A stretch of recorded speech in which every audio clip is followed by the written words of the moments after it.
احترام کے بغیر غسل کیے بغیر سو جانا۔ حضرت عائشہ رضی اللہ تعالی عنہا سے پوچھا گیا کہ رسول اللہ صلی اللہ علیہ وسلم جناب کی حالت میں کیا کرتے تھے؟ کیا وہ سونے سے پہلے غسل کرتے یا غسل کیے بغیر سو جایا کرتے تھے؟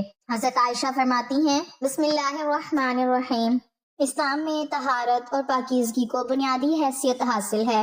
یہ صرف جسم کی صفائی کا نام نہیں بلکہ دل، نیت اور کردار کی صفائی کا بھی نام ہے۔ اللہ تعالیٰ نے انسان کو بہترین صورت میں پیدا کیا اور اسے ظاہری و باطنی صفائی اختیار کرنے کا حکم دیا۔ قرآن مجید میں ارشاد ہوتا ہے کہ بے شک اللہ پاکیزگی اختیار کرنے والوں کو پسند فرماتا ہے، اور یہی وجہ ہے کہ نماز جیسی عظیم عبادت سے پہلے وضو کو لازم قرار دیا گیا تاکہ بندہ اپنے رب کے حضور صاف ستھرا ہو کر حاضر ہو۔ قرآن مجید میں بار بار صفائی اور پاکیزگی کی تاکید ملتی ہے، جبکہ حضرت محمد صلی اللہ علیہ وسلم نے ارشاد فرمایا کہ پاکیزگی ایمان کا حصہ ہے۔ اس فرمان سے اندازہ ہوتا ہے کہ طہارت محض ایک معمولی عمل نہیں بلکہ ایمان کی تکمیل کا ذریعہ ہے۔ ایک مسلمان دن میں کئی مرتبہ وضو کر کے نہ صرف جسمانی میل کو دور کرتا ہے بلکہ روحانی تازگی بھی حاصل کرتا ہے۔ گھروں کی صفائی، کپڑوں کی صفائی، کھانے پینے کی صفائی اور ماحول کی صفائی سب اسی تعلیم کا حصہ ہیں۔ جب انسان صاف لباس پہنتا ہے تو اس کے اندر خود اعتمادی پیدا ہوتی ہے۔ جب گھر صاف ہوتا ہے تو دل کو سکون ملتا ہے۔ جب دل حسد، بغض اور کینہ سے پاک ہوتا ہے تو معاشرہ جنت کا نمونہ بن جاتا ہے۔ طہارت ہمیں سکھاتی ہے کہ ہم اپنے خیالات کو بھی پاک رکھیں، زبان کو بھی پاک رکھیں اور عمل کو بھی پاک رکھیں، کیونکہ ظاہری گندگی سے زیادہ خطرناک باطنی گندی ہوتی ہے۔ اگر دل میں نفرت ہو تو چہرے کی چمک بھی بے معنی ہو جاتی ہے۔ اسی لیے اسلام نے جسم اور روح دونوں کی صفائی کو لازم قرار دیا۔ پانی کے استعمال، مسواک کرنے، ناخن تراشنے اور صاف ستھرا رہنے کی تعلیم دی گئی تاکہ مسلمان ہر حال میں مہذب اور پاکیزہ نظر آئے۔ طہارت ایک عادت نہیں بلکہ ایک مکمل طرز زندگی ہے۔ یہ انسان کو نظم و ضبط سکھاتی ہے، وقت کی پابندی سکھاتی ہے اور عبادت کا ذوق پیدا کرتی ہے۔ جب بندہ پاک ہو کر نماز پڑھتا ہے تو اس کی توجہ زیادہ یکسو ہوتی ہے۔ جب وہ پاکیزہ رزق کھاتا ہے تو اس کی دعا میں اثر پیدا ہوتا ہے۔ پاکیزگی انسان کی شخصیت کو نکھارتی ہے اور اسے دوسروں کے لیے قابل احترام بناتی ہے۔ معاشرے کی خوبصورتی بھی اسی وقت قائم رہتی ہے جب افراد پاکیزگی کو اپناتے ہیں۔ اسلام ہمیں سکھاتا ہے کہ صفائی صرف اپنے لیے نہیں بلکہ دوسروں کے لیے، آرام کے لیے بھی ضروری ہے۔ راستے سے تکلیف دہ چیز ہٹانا بھی نیکی ہے۔ یہ تعلیم ہمیں ایک ذمہ دار فرد بناتی ہے۔ طہارت کا تعلق عبادت سے بھی ہے اور معاشرت سے بھی۔ یہ صحت کی ضامن بھی ہے اور روحانیت کی بنیاد بھی۔ جو شخص پاکیزگی اختیار کرتا ہے وہ بیماریوں سے بھی محفوظ رہتا ہے اور گناہوں سے بھی بچنے کی کوشش کرتا ہے۔ اس لیے ہمیں چاہیے کہ ہم اپنے گھروں اور جسموں اور اپنے دلوں کو صاف رکھیں تاکہ ہم اللہ کی رضا حاصل کر سکیں اور ایک خوبصورت معاشرہ تشکیل دے سکیں۔ اسلام ایک مکمل ضابطہ حیات ہے جو زندگی کے ہر پہلو میں رہنمائی فراہم کرتا ہے۔ میاں بیوی کا باہمی تعلق ایک پاکیزہ اور جائز رشتہ ہے جسے اللہ تعالیٰ نے سکون اور محبت کا ذریعہ بنایا ہے۔ قرآن مجید میں ارشاد ہے کہ اللہ نے تمہارے لیے تمہاری ہی جنس سے جوڑے بنائے تاکہ تم ان کے پاس سکون حاصل کرو۔ اس پاکیزہ تعلق کے بعد شریعت نے طہارت کا خاص حکم دیا ہے تاکہ انسان عبادت کے قابل حالت میں آ سکے۔ حضرت محمد صلی اللہ علیہ وسلم نے ہمیں سکھایا کہ ازدواجی تعلق کے بعد مکمل غسل کرنا ضروری ہے۔ یہ حکم انسان کی جسمانی صفائی کے ساتھ روحانی پاکیزگی کے لیے بھی ہے۔ جلد از جلد غسل کر لینا بہتر ہے تاکہ نماز یا دیگر عبادات میں تاخیر نہ ہو۔ غسل کا مقصد جسم کے ہر حصے تک پانی پہنچانا ہے تاکہ مکمل پاکیزگی حاصل ہو سکے۔ اس میں نیت کا ہونا بھی ضروری ہے کیونکہ ہر عمل نیت کے ساتھ مکمل ہوتا ہے۔ اسلام نے ہمیں یہ بھی سکھایا کہ صفائی میں سستی نہ کی جائے اور نہ ہی اسے بوجھ سمجھا جائے بلکہ اسے عبادت کا حصہ سمجھ کر انجام دیا جائے۔ ازدواجی زندگی میں طہارت کا خیال رکھنا باہمی احترام کی علامت بھی ہے۔ جب میاں بیوی شریعت کے احکام کا خیال رکھتے ہیں تو ان کے گھر میں برکت پیدا ہوتی ہے۔ طاہر کیے بغیر غسل کر لینا طبی لحاظ سے بھی فائدہ مند ہے کیونکہ یہ جسم کو تازگی دیتا ہے اور سکون بخشتا ہے۔ اسلام اعتدال اور نظم کی تعلیم دیتا ہے، اس لیے پاکیزگی کے احکام کو محبت اور ذمہ داری کے ساتھ اپنانا چاہیے۔ اس میں کوئی سختی یا تنگی نہیں بلکہ آسانی اور سہولت ہے۔ جب انسان پاک حالت میں آ جاتا ہے تو اس کا دل بھی مطمئن ہو جاتا ہے کہ وہ اپنے رب کے حکم کی پیروی کر رہا ہے۔ اس طرح ازدواجی زندگی بھی عبادت کا رنگ اختیار کر لیتی ہے اور گھر کا ماحول بھی پاکیزہ اور روحانی بن جاتا ہے۔ طہارت کا اہتمام دراصل اللہ کی اطاعت کا اظہار ہے جو میاں بیوی کے تعلق کو مزید مضبوط بناتا ہے اور انہیں ایک دوسرے کے قریب لاتا ہے۔ جب ایک معاشرہ طہارت کو اپناتا ہے تو وہاں سکون، صحت اور باہمی احترام پیدا ہوتا ہے۔ اسلام نے صفائی کو نصف ایمان قرار دے کر اس کی اہمیت واضح کر دی۔ حضرت محمد صلی اللہ علیہ وسلم کی زندگی ہمارے لیے بہترین نمونہ ہے۔ آپ سادگی کے ساتھ رہتے مگر انتہائی صاف ستھرے رہتے تھے۔ آپ نے اپنے ماننے والوں کو سکھایا کہ جسم، لباس اور ماحول کی صفائی اختیار کرو، کیونکہ اللہ پاک ہے اور پاکیزگی کو پسند فرماتا ہے۔ قرآن مجید میں بھی پاک لوگوں کے لیے خوشخبری بیان کی گئی ہے۔ جب انسان باقاعدگی سے وضو اور غسل کا اہتمام کرتا ہے تو اس کے اندر نظم پیدا ہوتا ہے، وہ وقت کی قدر کرتا ہے اور عبادت میں دل جمی حاصل کرتا ہے۔ طہارت کا اثر صرف فرد تک محدود نہیں رہتا بلکہ پورے گھر اور معاشرے تک پھیلتا ہے۔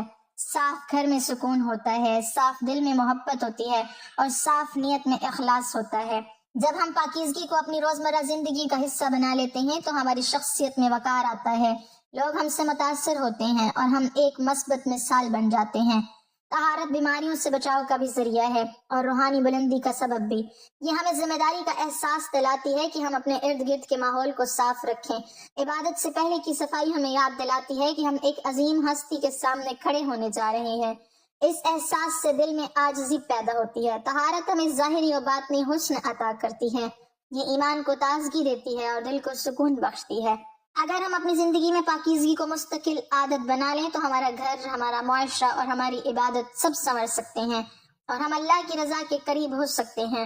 یہی طہارت کا اصل پیغام ہے کہ انسان خود بھی پاک رہے اور اپنے ماحول کو بھی پاکیزہ بنائے تاکہ دنیا اور آخرت دونوں میں کامیابی حاصل کر سکے۔ میاں بیوی کے ازدواجی رشتے میں طہارت اور پاکیزگی کے حوالے سے ایک نہایت خوبصورت اور سبق آموز واقعہ ام المومنین حضرت عائشہ رضی اللہ تعالی عنہا سے مروی ہے۔ وہ بیان فرماتی ہیں کہ جب حضرت محمد صلی اللہ علیہ وسلم اپنے ازدواجی زندگی کے معمولات سے فارغ ہوتے تو عبادت کی تیاری سے پہلے طہارت کا خاص اہتمام فرماتے۔ آپ پہلے وضو کرتے اور پھر مکمل غسل فرماتے، اور اگر آرام کا ارادہ ہوتا تو بھی وضو فرما لیتے تاکہ پاکیزگی کی حالت میں رہیں۔ اس سے معلوم ہوتا ہے کہ ازدواجی تعلق جو کہ ایک جائز اور باوقار رشتہ ہے، اس کے بعد بھی اسلام نے صفائی اور روحانی تیاری کو اہم قرار دیا ہے۔ ایک اور روایت میں آتا ہے کہ ام المومنین حضرت عائشہ رضی اللہ تعالی عنہا فرماتی ہیں کہ وہ اور رسول اکرم صلی اللہ علیہ وسلم ایک ہی برتن سے غسل کیا کرتے تھے۔ اس منظر میں محبت بھی ہے، سادگی بھی اور طہارت کا حسین امتزاج بھی۔ یہ عمل اس بات کی دلیل ہے کہ اسلام میں ازدواجی تعلق کو گندگی یا شرمندگی کا سبب نہیں سمجھا گیا بلکہ اسے پاکیزہ اور باوقار رشتہ قرار دیا گیا ہے، مگر اس کے ساتھ یہ بھی تعلیم دی گئی کہ عبادت سے پہلے مکمل پاکیزگی اختیار کی جائے۔ اس واقعے میں ہمارے لیے کئی سبق ہیں۔ پہلا یہ کہ میاں بیوی کا تعلق اللہ کی نعمت ہے، دوسرا یہ کہ اس کے بعد طہارت اختیار کرنا اللہ کے حکم کی تعمیل ہے، تیسرا یہ کہ صفائی میں جلدی کرنا بہتر ہے تاکہ نماز اور دیگر عبادات میں تاخیر نہ ہو۔ وصفہ نبوی ہمیں سکھاتا ہے کہ گھریلو زندگی میں بھی شریعت کی پابندی کی جائے، محبت اور عبادت کو ایک ساتھ لے کر چلا جائے اور طہارت کو معمولی بات نہ سمجھا جائے بلکہ اسے روحانی زندگی کا حصہ بنایا جائے۔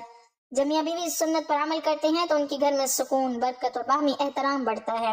یہی وہ پاکیزہ طرز زندگی ہے جس نے ابتدائی اسلامی معاشرے کو مثالی بنایا اور آج بھی ہمارے لیے بہترین نمونہ ہے۔ ازدواجی رشتے میں طہارت اور پاکیزگی کے بارے میں ایک اور خوبصورت روایت ام المومنین عائشہ رضی اللہ تعالی عنہا سے منقول ہے۔ وہ فرماتی ہیں کہ حضرت محمد صلی اللہ علیہ وسلم جب رات کے وقت آرام فرمانے کا ارادہ کرتے تو اس سے پہلے غسل واجب ہو جاتا، تو اگر فوری غسل نہ بھی کرتے تو کم از کم وضو ضرور فرما لیتے، پھر پاکیزہ حالت میں بستر پر تشریف لے جاتے۔ اس سے معلوم ہوتا ہے کہ آپ طہارت کو کتنی اہمیت دیتے تھے اور حتی الامکان پاکیزگی کی حالت کو پسند فرماتے تھے۔ ایک اور موقع پر ام المومنین رضی اللہ تعالی عنہا بیان کرتی ہیں کہ آپ صلی اللہ علیہ وسلم نے غسل کے طریقے میں ترتیب اور اعتدال سکھایا، پہلے ہاتھ دھونا، پھر وضو کرنا اور پھر پورے جسم پر پانی بہانا تاکہ کوئی حصہ خشک نہ رہ جائے۔ یہ طریقہ ہمیں یہ سبق دیتا ہے کہ طہارت صرف رسمی عمل نہیں بلکہ مکمل توجہ اور ذمہ داری کے ساتھ ادا کیا جانے والا حکم ہے۔ اسی طرح ایک اور روایت میں آتا ہے کہ آپ صلی اللہ علیہ وسلم نے میاں بیوی کو یہ بھی تلقین فرمائی کہ اگر دوبارہ قربت کا ارادہ ہو تو درمیان میں وضو کر لیا جائے تاکہ جسمانی تازگی اور روحانی آمادگی برقرار رہے۔ اس ہدایت میں بھی صفائی، صحت اور باہمی احترام کا پہلو نمایاں ہے۔ ان واقعات سے ہمیں یہ پیغام ملتا ہے کہ ازدواجی تعلق اسلام میں پاک اور باعث اجر ہے، مگر اس کے بعد طہارت اختیار کرنا ضروری اور باعث برکت ہے۔ جب میاں بیوی سنت کے مطابق زندگی گزارتے ہیں تو ان کا رشتہ صرف دنیاوی تعلق نہیں رہتا بلکہ عبادت کا رنگ اختیار کر لیتا ہے۔ طہارت کی پابندی گھریلو زندگی میں نظم، سکون اور روحانی ماحول پیدا کرتی ہے، اور یہی وہ تعلیم ہے جو ایک مسلمان گھرانے کو باوقار، مہذب اور اللہ کی رضا کے قریب بناتی ہے۔ غسل کی فضیلت پر ایک واقعہ یہ ہے کہ ایک شخص نے رسول اللہ صلی اللہ علیہ وسلم سے پوچھا کہ اگر کوئی شخص جناب کی حالت میں صبح کرے تو کیا اس کا روزہ ہوگا؟ اس پر نبی کریم صلی اللہ علیہ وسلم نے فرمایا کہ اگر وہ شخص غسل کر لے تو اس کا روزہ ہو جائے گا، اور اگر غسل نہ کرے تو اس کا روزہ نہیں ہوگا۔ اس سے معلوم ہوتا ہے کہ غسل کرنا کتنا ضروری ہے اور اس کی کتنی فضیلت ہے۔ غسل ایک ایسا عمل ہے جس سے جسم اور روح دونوں پاک ہوتے ہیں۔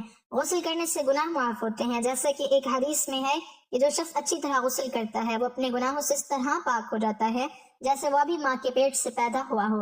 غسل کرنے سے انسان عبادت کے لیے تیار ہوتا ہے اور نماز پڑھنے کے لیے پاک صاف ہو جاتا ہے۔ غسل جمعہ کے دن کرنا سنت ہے۔ غسل کے فرائض میں کلی کرنا، ناک میں پانی ڈالنا اور پورے بدن پر پانی بہانا شامل ہے۔ غسل کے بعد انسان ایک نئی تازگی اور خوشی محسوس کرتا ہے۔ غسل کرنے سے دل صاف اور منور ہوتا ہے۔ غسل کرنے سے انسان کے اندر ایک نئی توانائی اور جوش پیدا ہوتا ہے۔ غسل کرنے سے انسان اپنے آپ کو ہلکا اور صاف ستھرا محسوس کرتا ہے۔ غسل ایک ایسی عبادت ہے جس میں جسم اور روح دونوں کی پاکیزگی شامل ہے، اس لیے ہمیں چاہیے کہ ہم غسل کو اپنی زندگی کا حصہ بنائیں اور اس کی فضیلت سے فائدہ اٹھائیں۔ جناب کیا ہوتا ہے غسل جناب کا مسنون طریقہ؟ جب رات کو میاں بیوی ہم ہو تو صبح کو نماز فجر سے پہلے، اور اگر دن میں یہ عمل ہو تو اگلی نماز سے پہلے میاں بیوی دونوں کو غسل کرنا ضروری ہے۔ اس کا مسنون طریقہ درج ذیل ہے۔ سب سے پہلے نیت کر کے بسم اللہ الرحمن الرحیم دونوں ہاتھ دھوئیں، پھر شرمگاہ کو دھویا جائے، خواہ اس پر نجاست لگی ہو یا نہ لگی ہو۔ پھر مکمل وضو کرنا چاہیے۔ پہلے داہنے کندھے پر 3 مرتبہ پانی بہانے کے بعد بائیں کندھے پر 3 مرتبہ پانی بہائیں، اس کے بعد سر پر 3 مرتبہ پانی ڈالیں، رگڑ کر سارے اعضاء کو دھو لیں۔ قبلہ رخ غسل کرنا نہیں چاہیے، ضرورت سے زیادہ پانی نہیں بہانا چاہیے، تنہائی میں غسل کرنا چاہیے۔ اگر غسل میں پانی جمع ہو جاتا ہو تو غسل کرنے کے بعد وہاں سے تھوڑا ہٹ کر اپنے پاؤں صاف کرنے چاہیے۔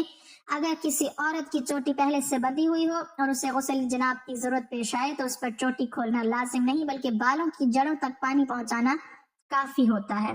لیکن اگر بال پہلے سے ہی کھلے ہوئے ہوں تو اب تمام بالوں کو دھونا لازم ہوگا۔ اگر کسی مرد نے لمبے بال رکھ کر چوٹی باندھ رکھی ہو تو غسل جناب کے لیے اس چوٹی کو کھولنا واجب ہوگا، محض بالوں کی جڑوں کو تر کرنا کافی نہیں ہوگا۔ اگر دانت کھوکھلے ہوں اور ان میں کھانا وغیرہ پھنس گیا ہو یا ناک میں رطوبت بھری ہوئی ہو، اسے نکالے بغیر بھی غسل صحیح ہے، لیکن بہتر یہ ہے کہ دانت اور ناک اچھی طرح صاف کر کے ہی غسل کرنا چاہیے۔ اگر ناک میں رطوبت سوکھ کر چبھ گئی ہے، ناخنوں میں آٹا بھر کر سوکھ گیا ہے یا بدن پر کوئی چیز لگی ہے جو کھال تک پانی پہنچنے میں بے معنی ہے تو ان چیزوں کو صاف کیجیے بغیر غسل درست نہیں ہوگا۔ جس سے منہ میں مصنوعی دانت کی بتی سی لگا رکھی ہو تو غسل کے لیے بتی سی باہر نکالنا ضروری نہیں ہے، البتہ بہتر یہ ہے کہ دانتوں کو نکال کر قلم اور کاغذ اور غرہ کیا جائے۔ اگر دانتوں کو ہلنے کی وجہ سے ان کو سونے چاندی تاروں سے باندھ دیا گیا ہو یا کھوکھلے دانتوں میں مسالہ باندھ دیا گیا ہو تو ان کو نکالنا غسل کے لیے ضروری نہیں، محض اوپر سے کلی کرنے سے غسل درست ہو جائے گا۔ تنہائی میں جہاں دوسروں کی نظر پڑنے کا خطرہ نہ ہو ننگے ہو کر غسل کرنا درست ہے، تاہم اس وقت بھی تہہ بند وغیرہ باندھ کر غسل کرے تو زیادہ بہتر ہے۔ غسل خانہ اگر کچا ہے اور اس میں پانی جمع ہو جاتا ہو تو وہاں پیشاب کرنا مکروہ اور تحریمی ہے۔ احادیث طیبہ میں اس سے نسیان اور وساوس کا سبب بتایا گیا ہے۔ غسل خانہ اور بیت الخلاء میں بلا ضرورت بات چیت نہیں کرنی چاہیے، لیکن ضرورت پڑ جائے تو بات چیت کی اجازت ہے، مثلا کسی ضروری بات کا جواب دینا ہو تو یہ منع نہیں ہے۔ ناف کے سوراخ کے اندر پانی بھر جانا غسل کی تکمیل کے لیے ضروری ہے۔ غسل کے شروع میں باقاعدہ وضو کرنا مسنون ہے، لیکن اگر وضو بغیر غسل کر لیا جائے اب بعد میں وضو کی ضرورت باقی نہیں رہتی، اسی لیے تمام اعضاء پر پانی پہنچ جانے کی وجہ سے طہارت کبریٰ کے ساتھ طہارت صغری بھی حاصل ہو جاتی ہے۔